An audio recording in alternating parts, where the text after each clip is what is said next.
You're listening to Fresh Take. You're listening to Fresh Take. You are listening to the Fresh Take Network.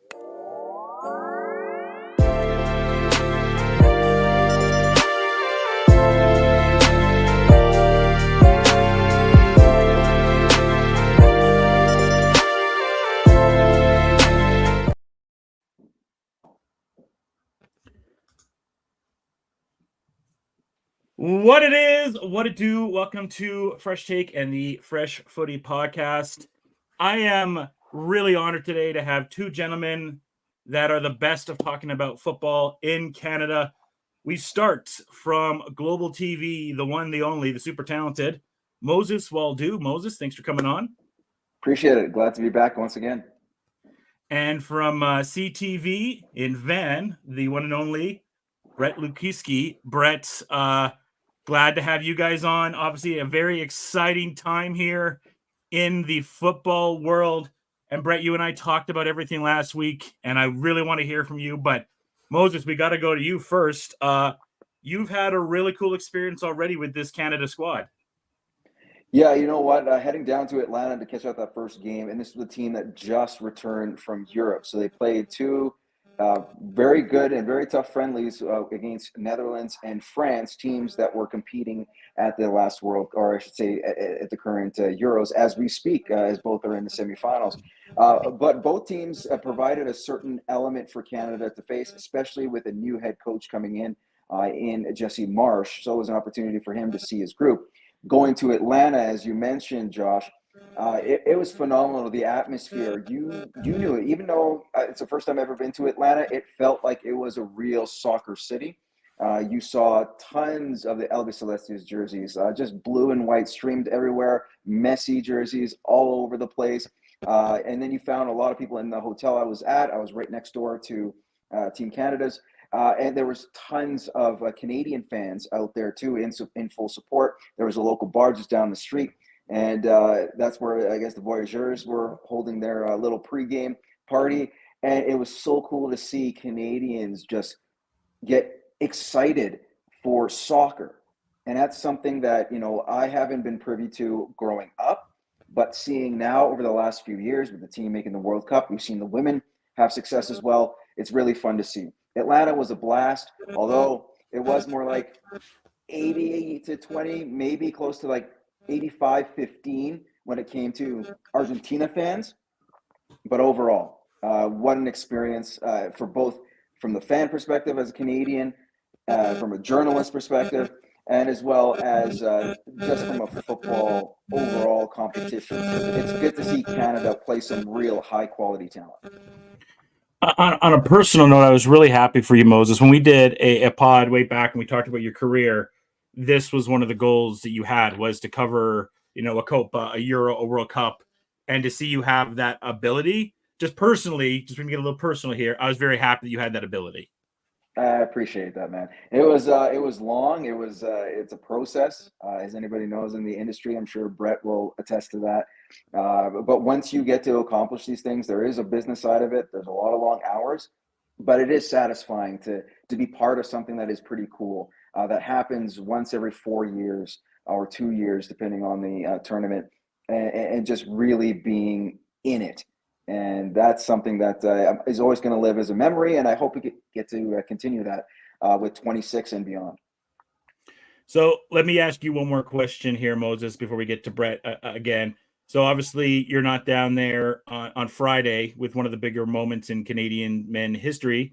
Tell me about you watching the game on Friday and how you took it all in. Well, I had to pre-tape the game because, you know, in Calgary, there's a stampede. So I had to I made sure I did not go on any social media whatsoever because I did not want to know the score. And I had it almost, you know, revealed to me a few times. So, you know, you have to plug the ears and be like, la, la, la, la, and just get out of there. But I had an opportunity once everything was done on the work side to just watch. And it was certainly exciting. I think it was one of the better quarterfinal matchups that was played amongst the teams that we saw so far at the Copa.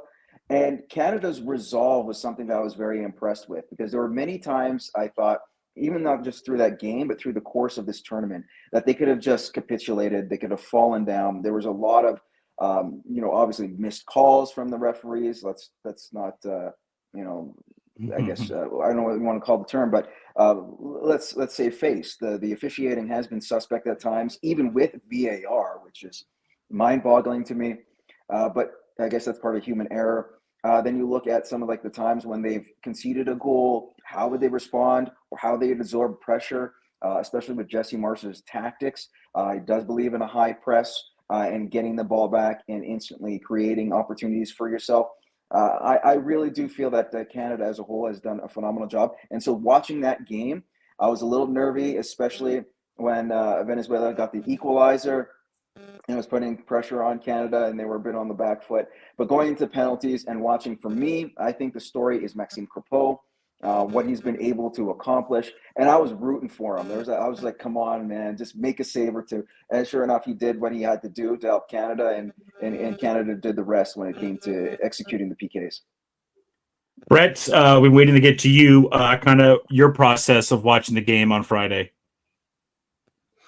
Well, for me, I think that was probably the most I've jumped back into my, like, being a fan of Canada soccer. Like, I've been obviously a fan of the program for as long as I've been watching the game. And that takes me back to, I mean, probably the other biggest win in the history of Canadian men's soccer. And that was the 2000 Gold Cup final against Colombia, which is, I was just 10 years old then. And that was so exciting to me there. And that was, I mean, I was home. I was the only one at home. Partner was at work. It was just me. And I couldn't believe how loud I was getting. I was fully immersed and just so emotionally invested in that game. And it was the most fun I've had, and nerve-wracking at the same time. And I mean, to see, Canada actually get it done in a shootout, actually get it done in those clutch moments was so crucial. And it's something that you haven't really seen before. You saw them in the Gold Cup. They fell late to the US. They fell in a shootout. These key clutch moments have never really been in the favor of Canada. And for them to not let that great goal from Venezuela get to them too much, and to be able to work through that and really show that resolve, like Moses said, and to be able to continue playing and to generate more opportunities instead of just kind of sitting back, folding like older versions of this team may have done. They came back and they were able to get it done. And like he said, Maxime Crepeau, Maxi he's been unbelievable for this team, taking over that spot from Milan Borjan, who was a rock for this club, especially getting them to the World Cup in Qatar. But the one thing about Milan Borjan, about his play, he's always been so good, but penalties was never really his specialty. And Crepeau was able to step into that spot, and he made 2 big saves, got some help there with a miss as well. And it was such a big moment. And yeah, I can't remember the last time I've yelled that loud about a win. So it was huge. Yeah, to kind of go on both your guys' point, it was really, for me, covering the basketball side of things and seeing the uproar that we had last year qualifying for the Olympics, it was really, really rad. And then you get to see this side, and it goes to show, and I'm sure you guys both know, being in, in the worlds you guys are in specifically, I'm kind of just locked in the one specific world.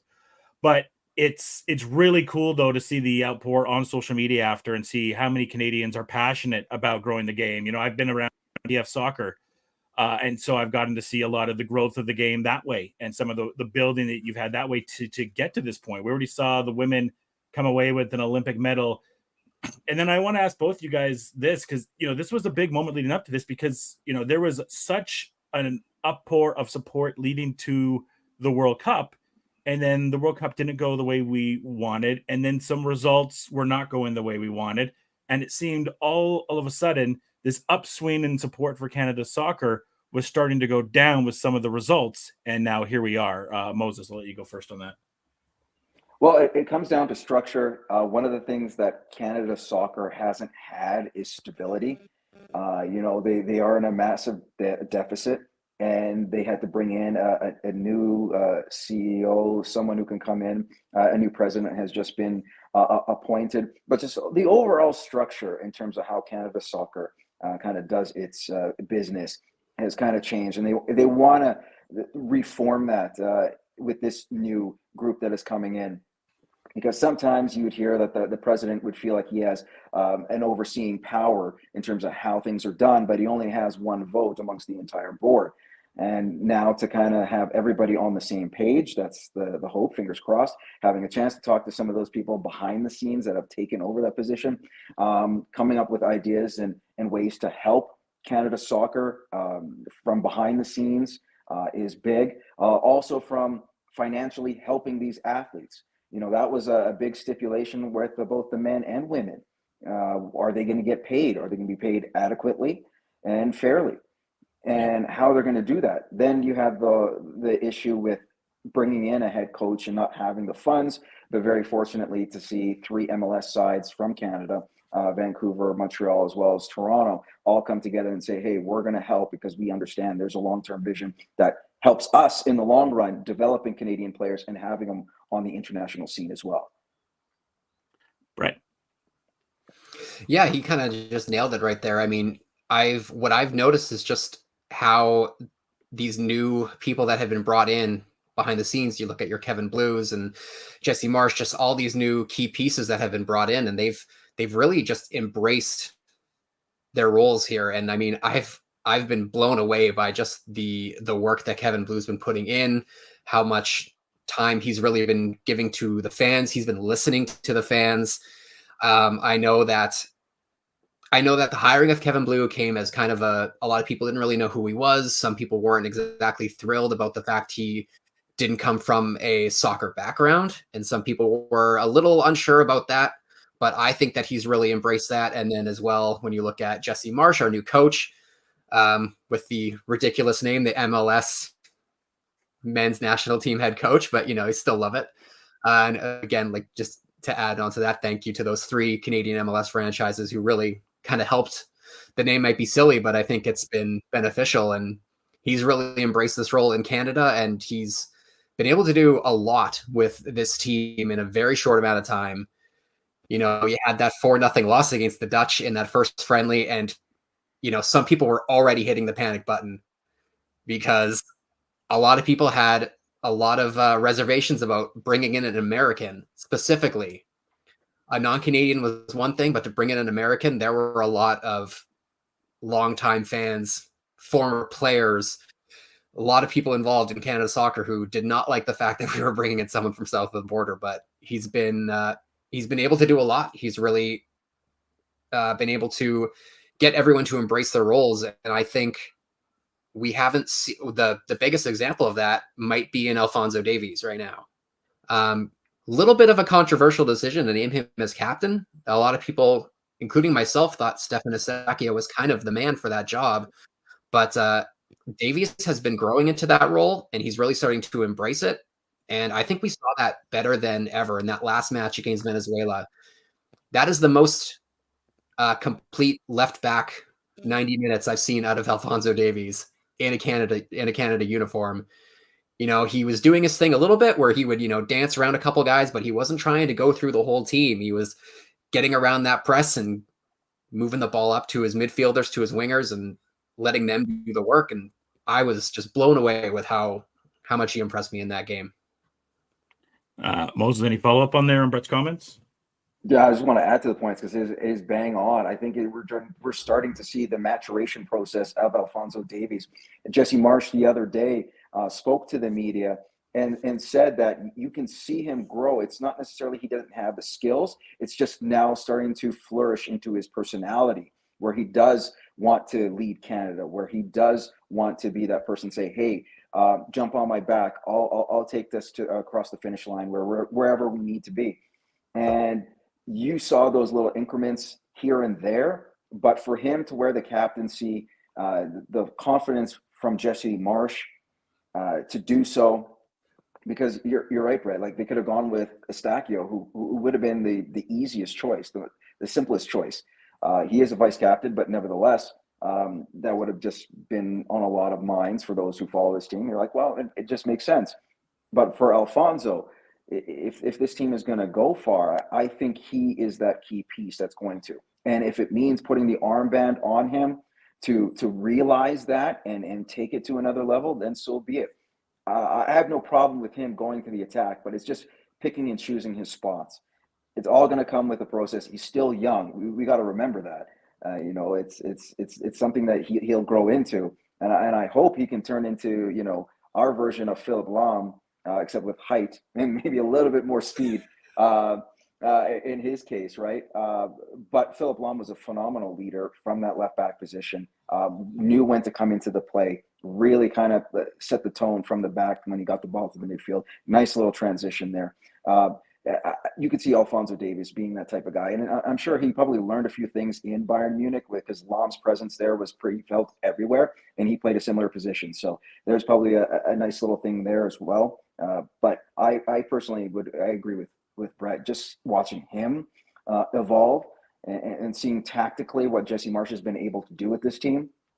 Like, you got to think, a lot of people were kind of, thinking, oh, here we go again with the Canadian team, especially with a new guy coming in, first game against the Netherlands. But maybe, Brett, you can talk about this. But for me, that game against France, it was a 0-0 draw. But it wasn't like Canada was absorbing pressure for the entire 90 minutes and just hoping to, just kind of escape with something, like some kind of result. They did have opportunities on the offensive side, the final third themselves. It was nice to see, and even with and it wasn't like it was a B-side for France. Let's be real here. Yes, Kylian Mbappe came in for the final 15 minutes, but it wasn't like you didn't see Antoine Griezmann, Thuram, or any of these guys who are regulars and those who have had impacts with their national team in France not try to make a dent against that Canadian defense, and they held up. So that was another positive I took out of it, and it just kept snowballing from there. Brett, any more to come back on that? Yeah, I mean, he kind of nailed it there. I mean, that is not the way Jesse Marsch's teams play, is not to sit back and hope for a result. They push forward. They will go toe-to-toe with whoever they need to. And they will do whatever they have to try and do to try and get a result, to try and get a win. Sitting back and playing for a tie is not the way Jesse Marsch's teams are going to play. And I thought that they really, they brought it against France. They brought it even against Argentina. They had some chances there. Finishing continues to still be the biggest problem right now for Canada right now, is getting those, is taking advantage of those opportunities, putting the ball in the back of the net. But they had some chances, and what I've said about that Argentina game, it could have been 6-0, but Maxime Crépeau made some amazing saves, but it just as easily could have been 2-2 with just the fact that they had some really good opportunities, but they just couldn't take advantage of them.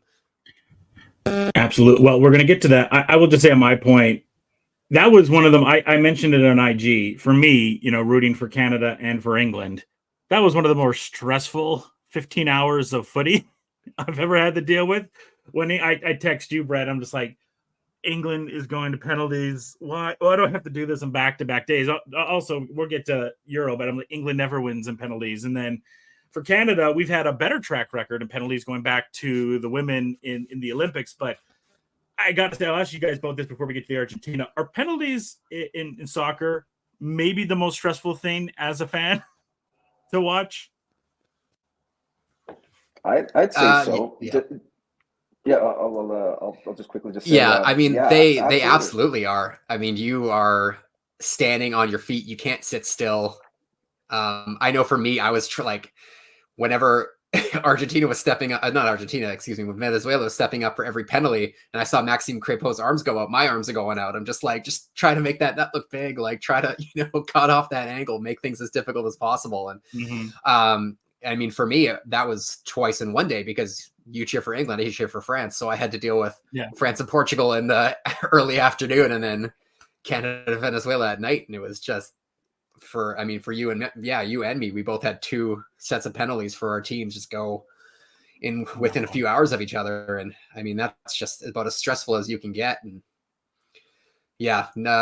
do not like penalties, but I'm glad we got that win. And you got to remember, penalties are, I was going to say, penalties are a crapshoot, right? Yeah. It really depends. There's a lot of factors that go into it and variables that can really throw you off. Of course, with the Copa, with the exception of the final, it's straight penalties after 90 minutes, right? So you don't have this extra 30 minutes to kind of really just reset or or see if you pull something off. You go straight into it. So tactically, it's a little bit different from that aspect.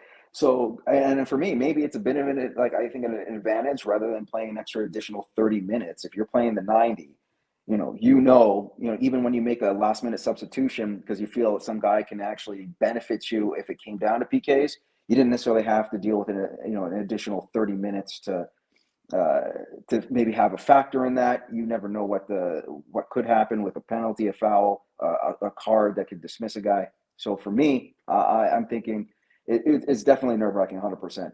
But those variables is what makes it so nerve-wracking, because you don't know. A guy could be on his best day and could just all of a sudden look like a world beater for whatever reason, and it could be any country. It's all level, even with the skill sets, because we've seen great guys and great players who've taken PKs and missed. And what were the odds, by the way, talking about Portugal was playing as well as Argentina? You had both Messi and Ronaldo miss penalties in consecutive days. Like, how does that happen? That is something like, when was the last time that ever happened? Or has it happened where you saw two of those guys, whether it be for club or country, take penalties and miss? Yeah, I mean, and for England, we're all very happy about a water bottle right now. Yeah, that's right.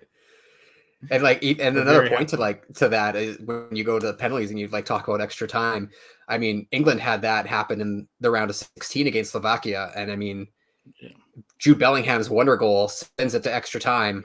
Yeah. Harry Kane scores a minute in, but I mean, if there's no extra time and it goes straight to penalties, it's a completely different game. But that momentum had swung completely in favor of the team that had more talent and was the better overall side. And they took advantage in that extra half an hour. So that could end up being something that could play into Canada's advantage tomorrow. If they are able to get an early lead, if they hold on, maybe that late equalizer comes. And then instead of being dejected and going to 30 minutes where they have to hold on, go straight to penalties. And we can see that anything can happen. And that would be a battle of two best goalies in the tournament between Emi Martinez and Max Crepeau. Absolutely. And Josh, for you, I'll have to say this, maybe the curse is broken when it comes to England and penalties, because they've won 3 of their last 4 games that have gone to penalties. So there's something there.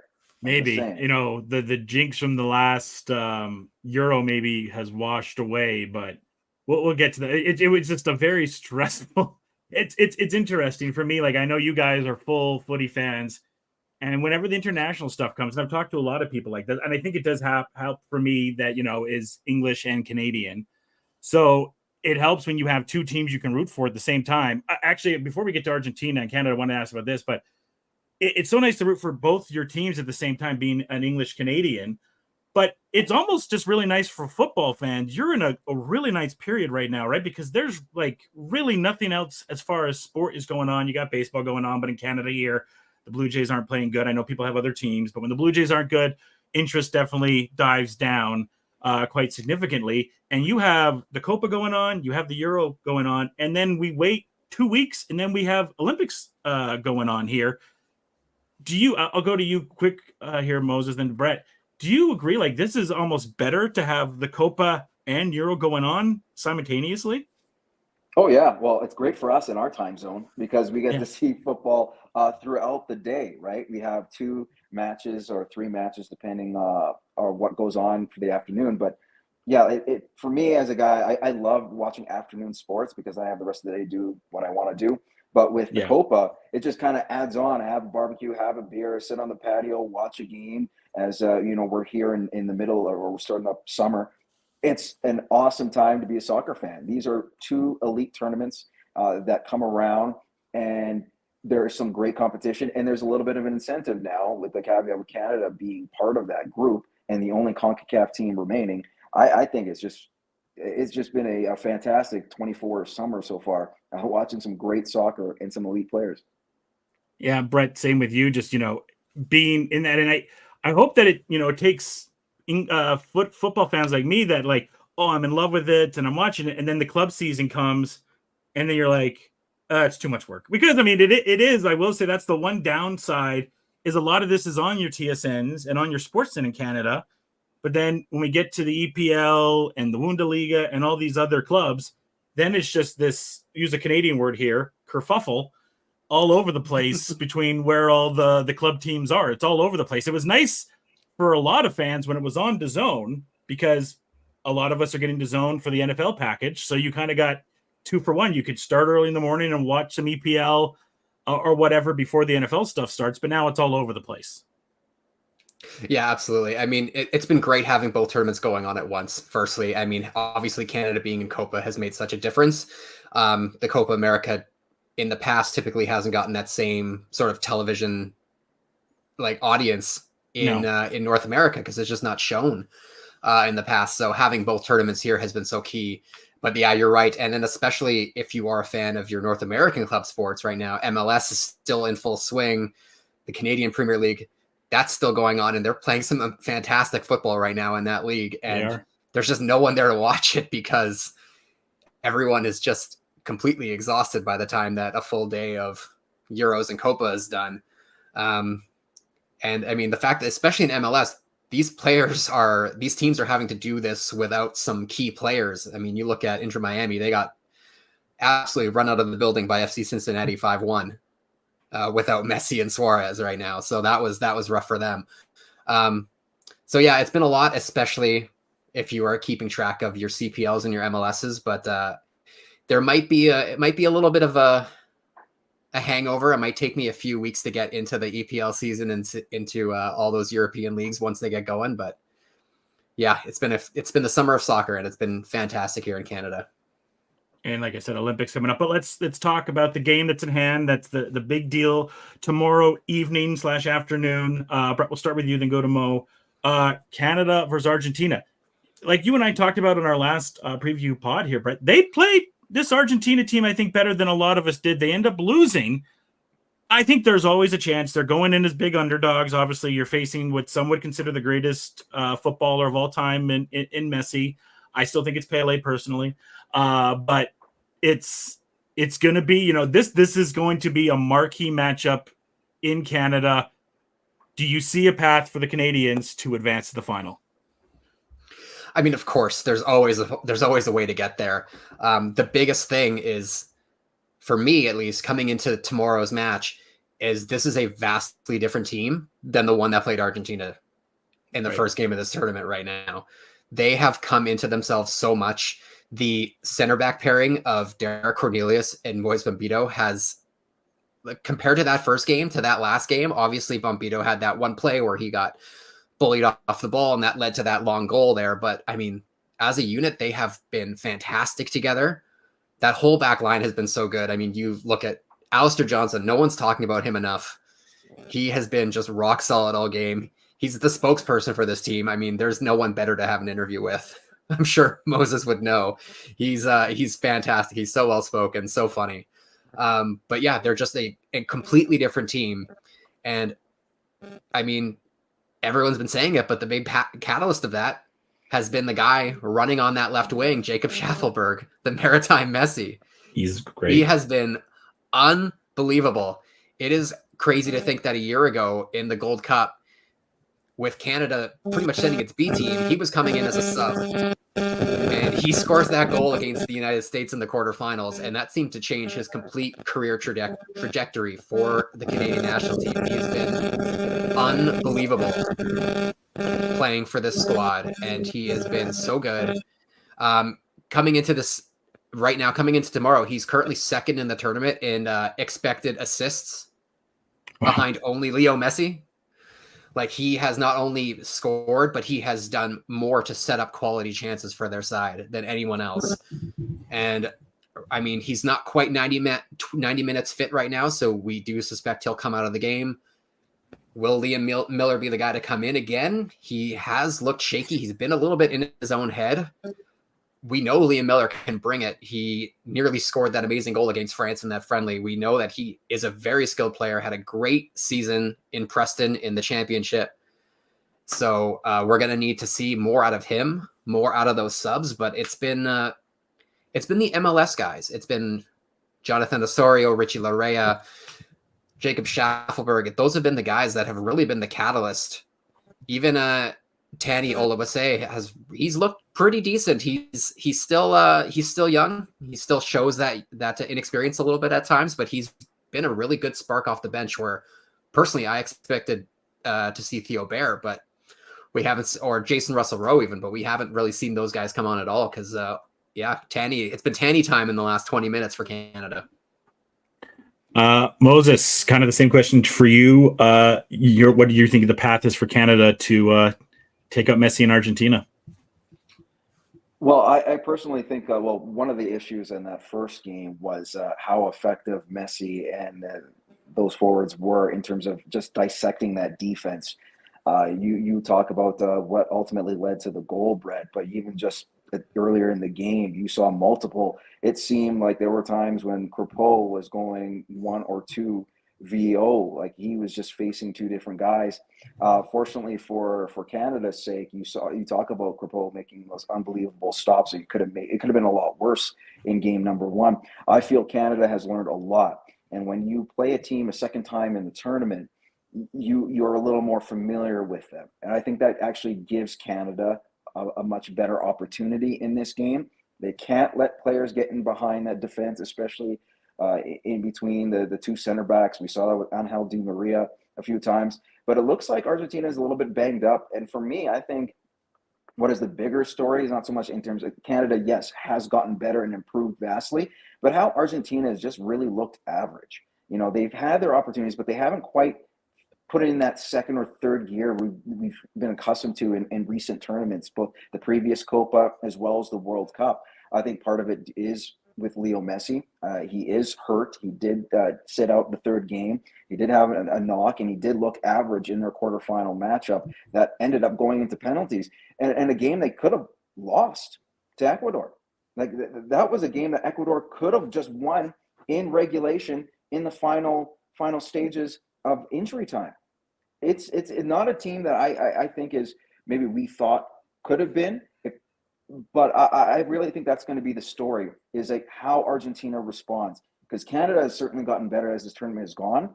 Argentina has kind of looked average. Where the key factor though is going to be the man between the sticks. Emiliano Martinez, time and time again, has bailed this team out in this tournament in games. The ones that come to mind were the game against Chile, where they managed to get a late goal and pull it out. But there was a stretch, even though Chile didn't look good, there was a stretch for a good 15 minutes where he faced an onslaught of shots. And I don't think any other goaltender could have got to that if his name is not Emiliano Martinez. So he's done it time and time again, especially in the penalties and what we saw in the quarterfinals. He is going to be that X factor for them. But this is right now an average-looking Argentina side by their standards, and Canada has done this. They have done a huge trajectory up, and it's going to be a fascinating match. But it's just little margins that are going to be the key piece for the game on Tuesday. I'll ask you, gentlemen, both this. Start with you, Moses. Your prediction for Tuesday. Oh, my heart. You can see the red background in the back, right? Yeah. So it's almost got a red and white motif.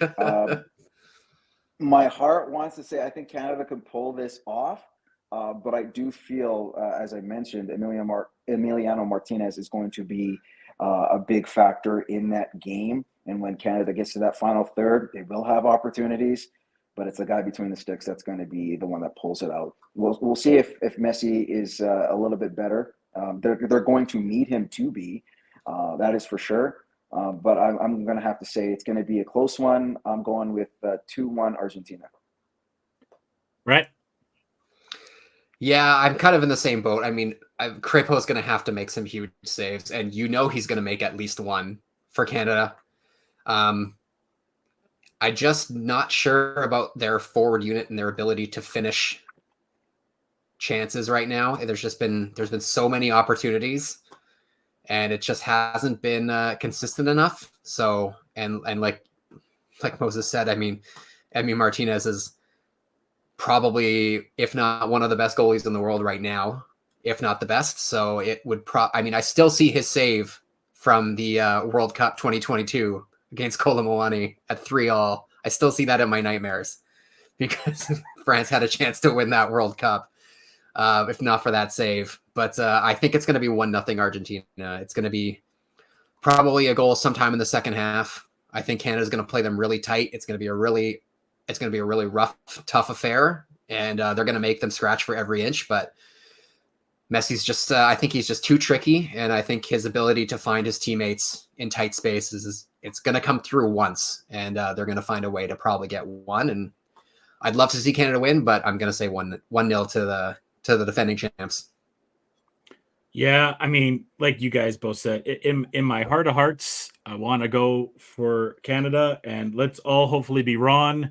But I got that 2-1 in the back of my mind. I can see Canada get the opening goal and give us all hope, and kind of be like that Turkey and Netherlands game, right, where Turkey looked so good, and it was like, oh man, maybe Turkey's gonna put, and then the Netherlands kind of found their route to get to the next round of the knockout stage. Let's get to the other games here before we get out of here. Uruguay and Colombia, Brett. I mean, this is certainly an interesting match, and I think that it's one that probably I don't think a lot of people had marked down for their Final Four. I think a lot of people were probably looking at Brazil to get to this stage, and then between Colombia and, I mean, a lot of people thought it was going to be the USA playing Colombia in that quarterfinal. I think me personally, I thought that home crowd and just the sheer talent the USA has, and this is a story for another time, I thought they could have gotten to that semi, but they couldn't even get out of the group. So it's such a tough one. We're seeing the resurgence of James Rodriguez right now, which is just incredible to see. I'm so happy to see him performing at this level again for his country. Uruguay, I mean, yeah, they were able to take down that Brazil side, but I mean, I don't think they've looked all that convincing outside of like that 5-0 win over Bolivia. They've been playing well, but I mean, I have questions about their ability to finish. As a Liverpool fan, anytime I see Darwin Núñez up front, I question a team's ability to finish and score goals. So it's a tough one. I think I'm leaning Colombia on this one. I've just liked the way that team has been, they've been performing so far through this tournament. So I'm going to take them to win this one. I think it might go to penalties again, but I think I'm taking Colombia to make the final. Moses, where are you going? You know what? There were some great points that Brett made. For me, like James Rodriguez, like my God, what? It's nice to see a guy who had all this promise really kind of buckled under that weight, and then was able to reinvent himself, and not only from a club level, but just helping out his country. And you know, it's such a cool thing to watch how a player, when he gets embraced on the national stage. You know, they don't do it any better than those in South America, that's for sure. Going to this game, I'm really leaning towards Uruguay. I think they've been the best team overall. They've looked better. You talk about the often mercurial Núñez up top, but there are times when you think it's those sitters, he just, for whatever reason, can't get to them. But it's those world goals, those worldly goals. You know, just he's known for it. This guy has the phenomenal talent. If he can put it together, watch out. But for me, the engine that kind of, you know, the guy who stirs the drink, whatever, you know, euphemism you want to use, is Rodrigo Valverde. He's been phenomenal this tournament, and I think he continues it. The game against Brazil, that was more of a knock him down, drag him out. Like it was ugly overall for Uruguay, but the fact that they're able to come out on top of that, I think it kind of just adds to the pedigree. And for me, I like Marcelo Bielsa in terms of what he's been able to provide this group as a manager, very similar to what Jesse Marsch has. And you kind of see the lineage there between the two. So for me, I'm leaning towards, I think it's going to be a close affair.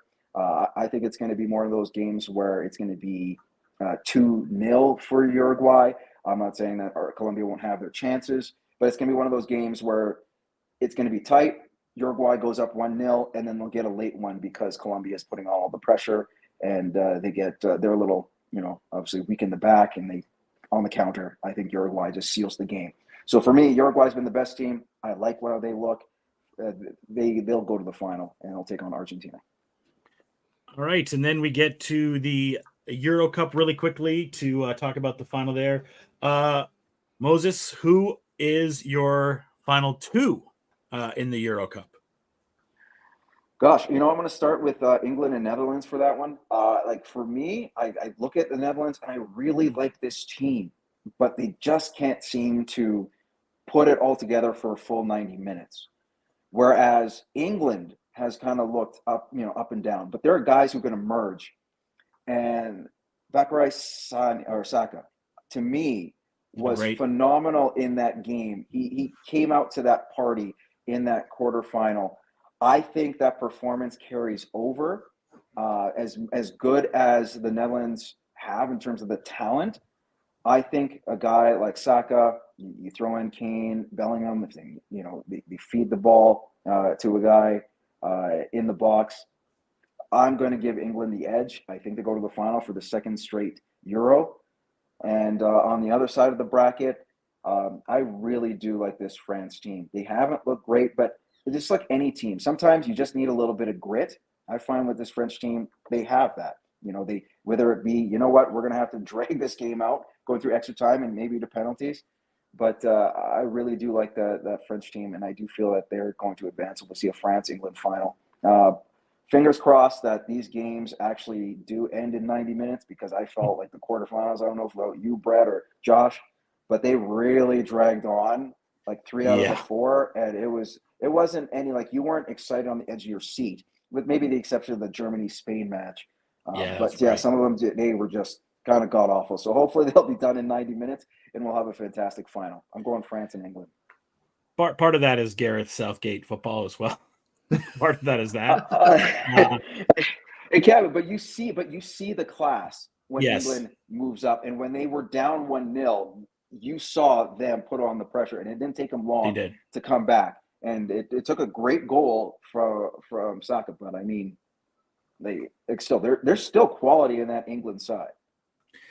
Yeah, I've been really hard on Southgate for anyone that follows me on Instagram, but the results are there. There was a really good can't remember the broadcaster on the BBC, but he was talking about England's past success before Southgate got there. I think in the last, it was like 30 or 40 years, they'd only won 6 knockout games in 30, 40 years, and they have now won 7 with Gareth Southgate, including getting to a Euro final, or here in a Euro semifinal, a quarterfinal of a World Cup.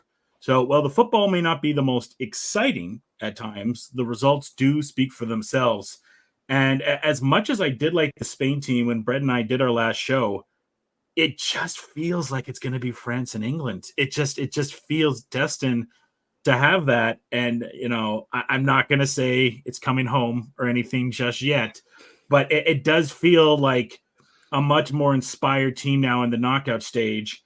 And I do feel like Harry is due to get a goal here, especially, in the semifinals. It would be absolutely brilliant to see what Kane can do. But as you were talking about there, Mo, I've been really happy with how Saka has been playing, and hopefully, fingers crossed, Palmer gets to start the next game, because when Palmer's came in, it's been a different football club for this England team. So I will also go with England and France. Brett, round us out. I hate to be boring, but I'm going to complete the sweep on this one. I'll start with my French side. I mean, Spain has been so exciting. They've been so fun to watch. They've been great. They have been the class of this tournament up to this point. France has looked, abysmal for the most part. They've looked pretty strong defensively. They've had to get bailed out by a couple of saves at key moments, but they've looked very sound. I've liked what I've been seeing from guys like Koundé, who've been really getting up the pitch a lot. Those wingbacks, Koundé and Teo Hernandez, they've been doing a great job.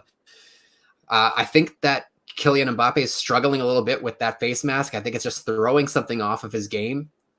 The rest of the team looks a little bit discombobulated at times, but it just feels like they just need one. If France can get one goal at some point, like maybe in this first half, if they can tie the game, if they're down 1-0, if they can find a goal, those floodgates are going to open. They're going to feel that confidence. It's going to come soaring back, and then they're going to find a way to get this win, because that's just the way that France has been in these last few years under Didier Deschamps. They just find ways to find victories outside of one World Cup final. They get it done. And then when you look at the other side, I remember saying, I think I said it to you, Josh. I said it in a couple of my group chats as well, but round of 16, when Jude Bellingham scores that goal and ties it up, I said, they are going on a run to the final now. That was the opportunity for that tournament to get rid of England. Once it didn't happen, you just felt like they were going to keep finding ways to do it. Even against the Swiss, it just never felt like didn't feel like they were out of it once that goal was scored, because they have all that talent on that side. And much like you, I joke about Gareth Southgate quite a bit. And when Saka scored that goal, I'm pretty sure I tweeted that high-end talent bails out Southgate again. Yeah. And you know what? It happened, but this team is too good. And, we have seen Southgate start to make some adjustments. He's starting to turn to his bench a little bit more than he was early on. And there's just so much talent up and down that lineup. And like you mentioned, Cole Palmer, when he's been on the pitch, he's made a difference.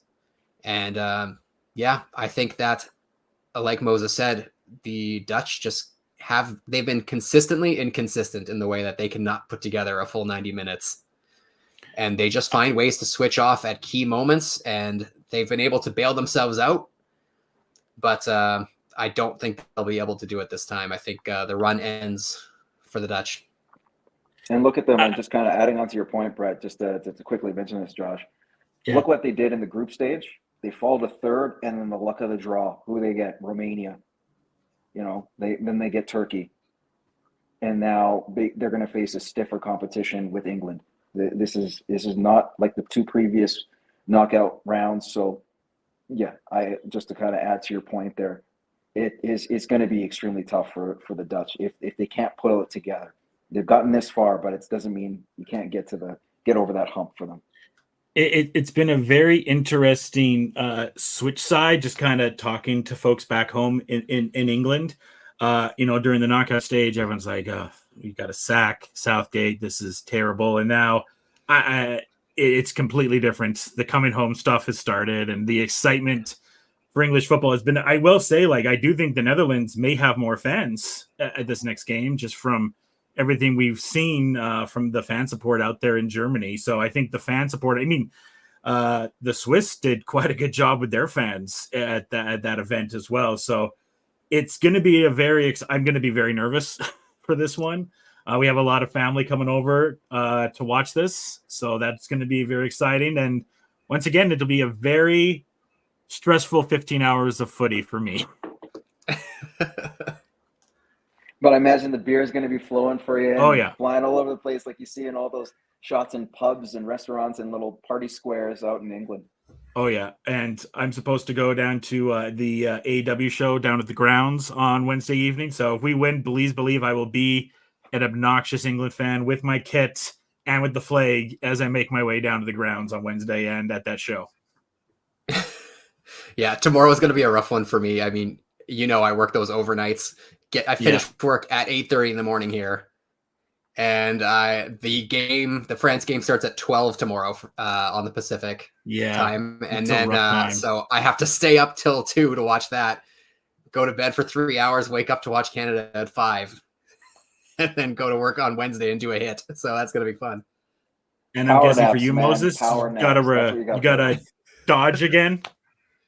Well, you know what? In between the sweltering heat that's hitting Calgary during the Calgary Stampede and just being on the grounds, I'm gonna definitely make my way. And if anything, if I'm kind of stuck somewhere, I got a laptop with me, so I'll make sure I'll be watching Canada's games as well as the early Euros. We're in a nice time zone. I cannot lie. Yeah. Like, this is just a perfect time to watch footy. So, and I'm looking forward to the next 2 days and seeing where Canada goes. And I got no skin in the game when it comes to the Euros, so I'm just looking for entertaining footy. Absolutely. All right. Well, thank you to Moses and Brett. It's been an honor to have you guys on here. Perhaps we'll have you when we get to the finals. And until next time, folks, cheers and enjoy the day, people. Thank you for listening to the Fresh Take Network. Follow us on social media platforms at Fresh Take 42.